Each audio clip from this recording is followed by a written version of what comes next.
앵커 브리핑 시작합니다. 1월 19일 내란 우두머리 혐의를 받는 윤석열 대통령이 구속됐습니다.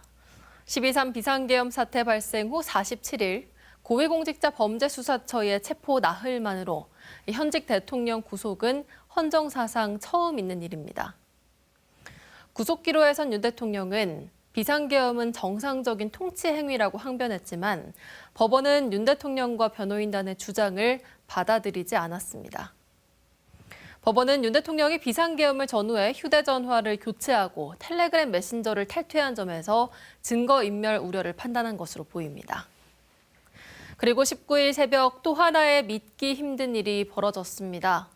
윤 대통령 구속영장 발부 소식이 전해지자 흥분한 지지자들이 서부지법에 침입해 난동을 부린 겁니다.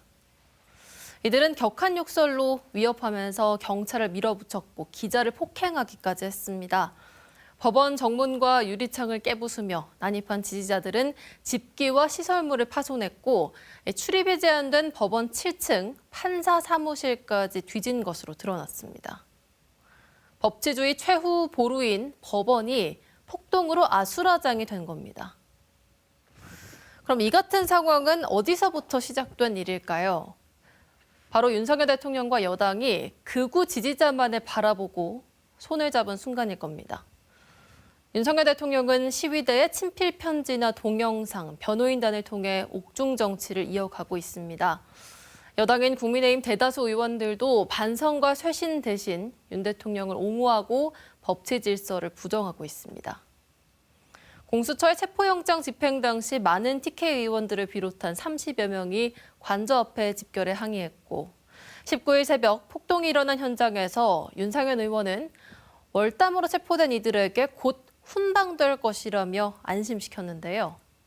윤 의원 측은 법원 습격을 부추긴 적 없다고 선을 그었지만 이 같은 발언이 폭동을 사실상 선동한 것이라는 비판을 받고 있습니다.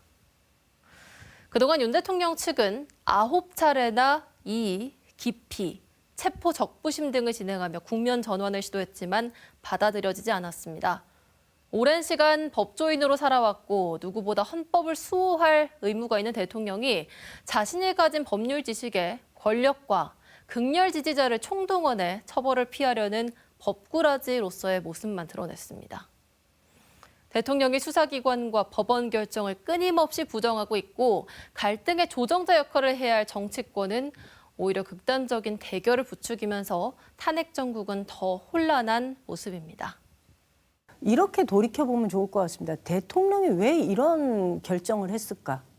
이 결정에 이르는 과정에 그러면 우리 지역이 다수를 차지하고 있는 국민의힘 국회의원, 국민의힘은 이 책임에서 자유로운가?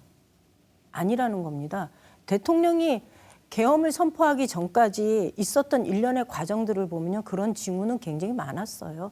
대표적으로 바이든 날리면 사태, 선거 전에는 왕자를 쓰고 나왔던 사태, 그 이후에 어떤 뭔가를 잘못했을 때마다 그것에 대해서 비판하고 그것을 다시 받아들이고 고쳐나가려고 하는 정치권의 모습보다는 그것을 감싸주기에 바빴던 것이 국민의힘이었거든요. 그리고 그것이 옳은 것처럼. 근데 결국은 결과가 이렇게 나왔지 않습니까? 저는 이 고리를 대구 경북 시도민들이 언젠가는 끊어줘야 된다. 그리고 근본적인 질문을 지금은 해야 된다.